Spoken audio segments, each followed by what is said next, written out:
Hi Happy Foodies! My name's Anna and I'm the author of the book Live Lagom. And you might be wondering what lagom is. Lagom is a Swedish word. It doesn't have a direct translation in English, but we can kind of take it to mean not too much, not too little, just right, kind of the idea of just enough. And that translates to a lot of things in Swedish culture, but today we're going to talk about food, and I just wanted to talk about one of my favorite Swedish items of food, which is one of the simplest and easiest things that you can do, and that's smörgåsar, so open-faced sandwiches. Open-faced sandwiches, you don't need a recipe for.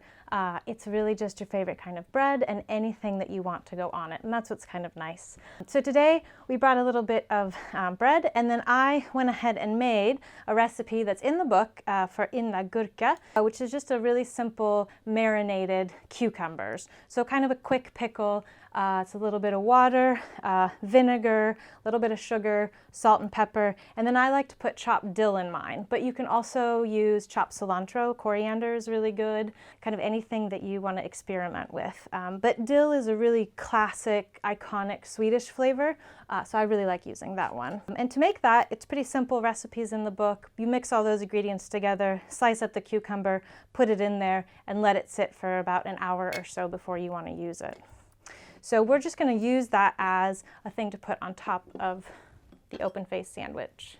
Lagom can be a variety of things. It's hard to sometimes define what just enough is. So a lagom amount of butter for you might be different for a lagom amount of butter for a Swede.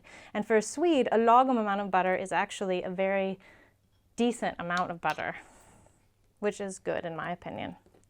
And then sliced cheese is quite common in Sweden, and often you'll use the typical Swedish cheese slicer to slice really thin pieces. And then you can just really put on here whatever you want. So I might grab some radishes we brought here, put those on, and then we can use some of those cucumbers that have been sitting in here and soaking. I like to do it in a jar just because then you can have the water, the vinegar, and the sugar and just shake it up.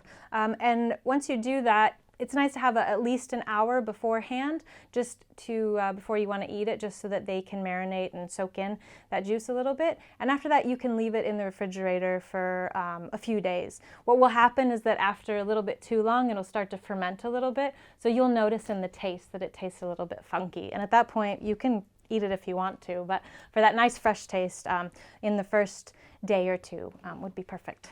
Another really nice thing to add to sandwiches that I like is hard-boiled egg. So you can just hard-boil those, slice them and put them on there. Smoked salmon is really good. Cured salmon, lox is really good.